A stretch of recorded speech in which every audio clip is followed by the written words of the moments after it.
So hi friends, welcome to our channel. Friends, మనకి ఎలాంటి రాత పరీక్షలు అనేవి లేకుండా అటవీ శాఖలో ఖాళీగా ఉన్నటువంటి పర్మనెంట్ ఫీల్డ్ అసిస్టెంట్ లెవెల్ జాబ్స్కి సంబంధించి ఒక బంపర్ రిక్రూట్మెంట్ నోటిఫికేషన్ అనేది అధికారికంగా అయితే రిలీజ్ చేయడం జరిగింది. ఈ యొక్క పోస్టులకి సెలెక్ట్ అయినటువంటి క్యాండిడేట్స్కి 17,000కి పైగా మనకి శాలరీ అనేది రావడం జరుగుతుంది గైస్. ఎలాంటి అప్లికేషన్ ఫీజు అనేది కూడా మనం పే చేయాల్సినటువంటి అవసరం అయితే లేదు. ఈ విధంగా ఇక నోటిఫికేషన్కి సంబంధించి కంప్లీట్ డీటెయిల్స్ అన్నిటిని కూడా ఈ యొక్క వీడియోలో డిస్కస్ అయితే చేద్దాం. సో ఎవరు కూడా స్కిప్ అయితే చేయదు గైస్. ఫస్ట్ టైం మన ఛానల్ని విజిట్ చేస్తున్నట్లయితే కనుక సబ్స్క్రైబ్ అయితే చేసుకుని బెల్ ఐకాన్ కూడా యాక్టివేట్ చేసి పెట్టుకోండి. ఇంకా ఎవరైనా వీడియోని లైక్ చేయనట్లయితే కనుక డెఫినెట్గా వీడియోని లైక్ చేసేటువంటి ప్రయత్నం అయితే చేయండి guys. Okay, let's start the video. First of all ఈ యొక్క పోస్టులకి ఎవరెవరు అప్లై చేసుకోవచ్చు అని చూసుకున్నట్లయితే కనుక only Indian nationals are eligible to apply అని చెప్పేసి టర్మ్స్ అండ్ కండిషన్స్లో ఫస్ట్ పాయింట్లోనే క్లియర్గా మెన్షన్ చేయడం జరిగింది. జస్ట్ మరి ఇండియన్ సిటిజన్ అయితే సరిపోతుంది గైస్. మీరు ఏ స్టేట్కి చెందిన వారైనా సరే both male and female candidates ఇద్దరు కూడా ఈ యొక్క రిక్రూట్మెంట్కి అప్లై అనేది చేసుకోవచ్చు. నెక్స్ట్ ఈ యొక్క పోస్టులకి అప్లై చేసుకోవడానికి మీకు ఉండాల్సినటువంటి ఏజ్ లిమిట్ విషయానికి వచ్చేట్లయితే కనుక January 1, 2025 నాటికి మీకు మినిమం ఏజ్ అనేది 18 ఇయర్స్ అయితే కంప్లీట్ అయి ఉండాలి. జనరల్ అభ్యర్థులు వచ్చేసరికి 28 ఇయర్స్ వరకు కూడా అప్లై అనేది చేసుకోవచ్చు. నెక్స్ట్ మనకి క్యాస్ట్ వరకు కూడా ఏజ్ రిలాక్సేషన్స్ అన్నవి అప్లికేబుల్ అనేవి అవుతాయి కాబట్టి ఓబీసీ క్యాండిడేట్స్ వచ్చేసరికి 31 ఇయర్స్ వరకు, ఎస్సీ ఎస్టీ క్యాండిడేట్స్ వచ్చేసరికి 33 ఇయర్స్ వరకు, నెక్స్ట్ పీడబ్ల్యూడీ క్యాండిడేట్స్ వచ్చేసరికి 38 ఇయర్స్ వరకు కూడా అప్లై చేసుకోవడానికి ఛాన్స్ అనేది కల్పిస్తూ ఉన్నారు. నెక్స్ట్ ఈ యొక్క పోస్ట్లకి ఎటువంటి అప్లికేషన్ ఫీజు అనేది కూడా మనం పే చేస్తున్నటువంటి అవసరం అయితే లేదు గైస్. ఆల్ క్యాండిడేట్స్ అందరూ కూడా ఈ యొక్క రిక్రూట్మెంట్కి ఫ్రీగా అప్లై అనేది చేసుకోవచ్చు. ఎటువంటి సింగిల్ రూపీ అనేది కూడా మనం పే చేయాల్సినటువంటి అవసరం అయితే లేదు. నెక్స్ట్ ఈ యొక్క పోస్టులకి సంబంధించి సెలక్షన్ ప్రాసెస్ అనేది ఏ విధంగా ఉంటుంది అని చూసుకున్నట్టయితే కనుక సో ఎటువంటి స్కిల్ టెస్ట్లు కానీ ఎటువంటి రిటన్ టెస్ట్లు అంటూ కూడా మనకి ఏమి కూడా కండక్ట్ అయితే చేయరు గైస్.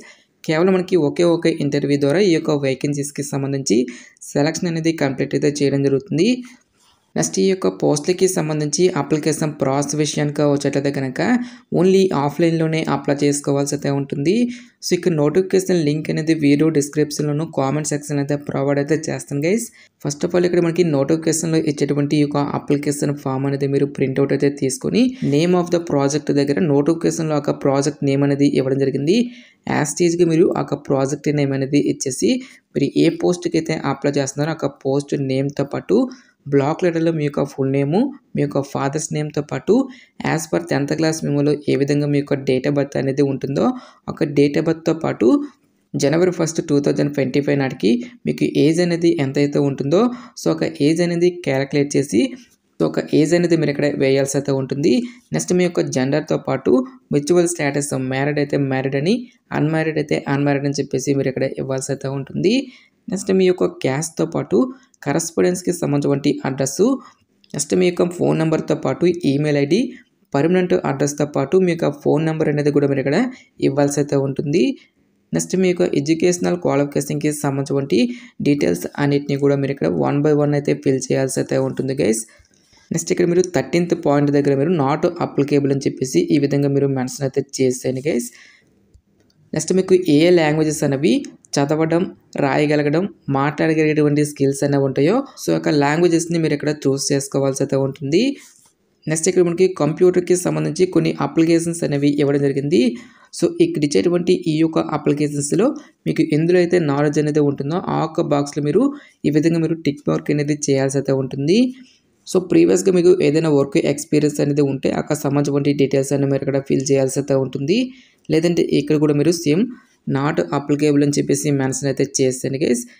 ఈ విధంగా మీ యొక్క డీటెయిల్స్ అన్నిటిని కూడా ఫిల్ చేసిన తర్వాత డిక్లరేషన్ దగ్గర మీ యొక్క ప్లేస్తో పాటు డేట్ అనేది కూడా ఇచ్చేసి కింద మీ యొక్క నేమ్ అనేది రాసి పైన మీ యొక్క సిగ్నేచర్ అనేది ఈ విధంగా చేయాల్సి అయితే ఉంటుంది. సో ఇక అప్లికేషన్ ఫామ్తో పాటు మీకు ఎడ్యుకేషనల్ క్వాలిఫికేషన్కి సంబంధించిన రిలేటెడ్ డాక్యుమెంట్స్, నెక్స్ట్ మీకు లేటెస్ట్ క్యాస్ట్ సర్టిఫికేట్తో పాటు ఎక్స్పీరియన్స్ అనేది ఉంటే అక్కడ సంబంధించిన సర్టిఫికేటు, పీడబ్ల్యూడీ క్యాండిడేట్స్ వచ్చేసరికి ఒక సంబంధించిన సర్టిఫికేట్తో పాటు కంప్యూటర్ అప్లికేషన్కి సంబంధించి మీకు ఏమైనా సర్టిఫికేట్స్ అనేవి ఉంటే ఆ సంబంధించిన సర్టిఫికేట్స్, నెక్స్ట్ మీకు లేటెస్ట్ పాస్పోర్ట్ సైజ్ ఫోటోగ్రాఫ్స్తో పాటు టెక్నికల్ క్వాలిఫికేషన్స్ ఏమైనా ఉంటే కనుక సో ఒక సంబంధించిన రిలేటెడ్ డాక్యుమెంట్స్ అన్నిటిని కూడా మీరు పట్టుకుని ఇక్కడ ఇచ్చేటువంటి ఈ యొక్క అడ్రస్కి మీరు డైరెక్ట్గా ఇంటర్వ్యూస్కి అటెండ్ అనేది అవ్వాల్సి అయితే ఉంటుంది.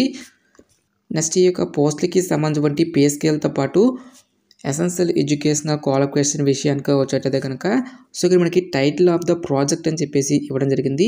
సో మనకి అప్లికేషన్ ఫామ్ ఫస్ట్ మనకి ప్రాజెక్ట్ నేమ్ అనేది అడగడం జరిగింది. సో ఇక టైటిల్ అనేది మీరు అప్లికేషన్ ఫామ్ పై ఫిల్ చేయాల్సి అయితే ఉంటుంది గైస్. ఈ యొక్క నోటిఫికేషన్ ద్వారా మనకి ఫీల్డ్ అసిస్టెంట్ అనేటువంటి ఈ యొక్క ఉద్యోగాలను అయితే రిక్రూట్మెంట్ అనేది చేయడం జరుగుతుంది గైస్. సో ఇక పోస్ట్లకి సెలెక్ట్ అయినటువంటి క్యాండిడేట్స్కి 17,000 వరకు కూడా మంత్లీ శాలరీ అనేది రావడం జరుగుతుంది. నెక్స్ట్ ఎసెన్షియల్ ఎడ్యుకేషనల్ క్వాలిఫికేషన్ విద్య అర్హత విషయానికి వచ్చేట్లయితే కనుక graduate with first class in biology, botany are forestry are environmental sciences are plant sciences అని చెప్పేసి ఈ యొక్క విభాగాలలో ఎవరైతే బ్యాచిలర్స్ డిగ్రీ అనేది కంప్లీట్ చేసినటువంటి క్యాండిడేట్స్ ఉంటారో ఆ యొక్క క్యాండిడేట్స్ మాత్రమే ఈ యొక్క జాబ్స్కి అప్లై చేసుకోవాల్సి అయితే ఉంటుంది. సో దీంతో పాటుగా మనకి ఇంగ్లీష్ అండ్ తెలుగు లాంగ్వేజ్ అనేది చదవడం, రాయగలగడం, మాట్లాడగలిగేటువంటి స్కిల్స్ అనేవి మీకు ఉండాలి అని చెప్పేసి మెన్షన్ చేయడం జరిగింది. నెక్స్ట్ జీపీఎస్కి సంబంధించిన నాలెడ్జ్ అనేది కూడా మీకు ఉండాలి అని చెప్పేసి ఇవ్వడం జరిగింది. దీంతో పాటుగా మనకి కంప్యూటర్ అప్లికేషన్కి సంబంధించిన నాలెడ్జ్ అనేది కూడా మీకు ఉండాలి అని చెప్పేసి ఇక్కడ మనకి రిక్రూట్మెంట్ నోటిఫికేషన్లోనే క్లియర్గా మెన్షన్ చేయడం జరిగింది. ప్రజెంట్ మనకి ఈ యొక్క పోస్టులు అన్నింటినీ కూడా మనకి 4 months ప్రాతిపదికన ఇక పోస్టులు అన్నింటినీ కూడా రిక్రూట్మెంట్ అనేది చేయడం జరుగుతుంది గైస్. సో ఇక కాంట్రాక్ట్ పీరియడ్ అనేది కంప్లీట్ అయిన తర్వాత ఫర్దర్గా కంపెనీ ఒక రిక్వైర్మెంట్స్ని బట్టి ఈ యొక్క టర్మ్ అనేది ఎక్స్టెండ్ చేసేటువంటి ఛాన్స్ అనేది కూడా ఉంటుంది కాబట్టి డెఫినెట్గా ఈ యొక్క రిక్రూట్మెంట్కి అప్లై అనేది చేసుకోండి. సో మీకు అర్జెంట్గా జాబ్ నీడ్ ఉంది అనుకున్నటువంటి ప్రతి ఒక్క క్యాండిడేట్ కూడా డెఫినెట్గా ఈ యొక్క ఇంటర్వ్యూకి అటెండ్ అవ్వడానికి అయితే ట్రై చేయండి గైస్. సో ఇంటర్వ్యూకి సంబంధించిన వెన్యూ అడ్రస్ కనుక చూసుకున్నట్లయితే కనుక walk in interview will be held at ICFRE institute of forest biodiversity, Dulapally Kompally SO, Hyderabad 500100 on February 3rd, 2025 from 10 AM to 12 PM అని చెప్పేసి ఇవ్వడం జరిగింది. సో మనకి February 3rd ఈ యొక్క పోస్టులకి సంబంధించి ఇంటర్వ్యూస్ అనేవి మార్నింగ్ 10 AM నుంచి ఆఫ్టర్నూన్ 12 PM వరకు కూడా కండక్ట్ చేయడం జరుగుతుంది. సో ఇక్కడ ఇచ్చేటువంటి ఈ యొక్క అడ్రస్కి మీరు మీ యొక్క ఒరిజినల్ సర్టిఫికేట్స్తో పాటు 1 సెల్ఫ్ అటెస్టెడ్ జిరాక్స్ కాపీస్ను కూడా పట్టుకొని నోటిఫికేషన్లో ఇచ్చేటువంటి ఈ యొక్క పర్టికులర్ అడ్రస్కి మీరు డైరెక్ట్గా ఇంటర్వ్యూస్కి అయితే అటెండ్ అనేది అవ్వాల్సి అయితే ఉంటుంది. నెక్స్ట్ ఈ యొక్క పోస్టులకి సెలెక్ట్ అయినటువంటి క్యాండిడేట్స్కి జాబ్ పోస్టింగ్ అనేది కూడా మనకు హైదరాబాద్లోనే ఉంటుంది కాబట్టి ఎవరు కూడా ఈ యొక్క ఛాన్స్ అనేది మిస్ అనేది చేసుకోవద్దు. సో ఇక నోటిఫికేషన్కి సంబంధించిన లింక్స్ అన్నిటిని కూడా వీడియో డిస్క్రిప్షన్లోనూ కామెంట్ సెక్షన్ అయితే ప్రొవైడ్ అయితే చేస్తాను గైస్. ఇంకా ఈ యొక్క నోటిఫికేషన్కి సంబంధించి మీకు ఎటువంటి డౌట్స్ వచ్చినా సరే నాకు కామెంట్ సెక్షన్లో కామెంట్ అయితే చేయండి. ఇటువంటి మరెన్నో జాబ్ అప్డేట్స్ కోసం మన ఛానల్ని సబ్స్క్రైబ్ చేసుకొని బెల్ ఐకాన్ కూడా యాక్టివేట్ చేసి పెట్టుకోండి. సో ఇది ఫ్రెండ్స్ ఇవాల్టి వీడియో. రేపు మరొక మంచి జాబ్ అప్డేట్తో మళ్ళీ మీ ముందుకు రావడం జరుగుతుంది. Thanks for watching. Have a nice day.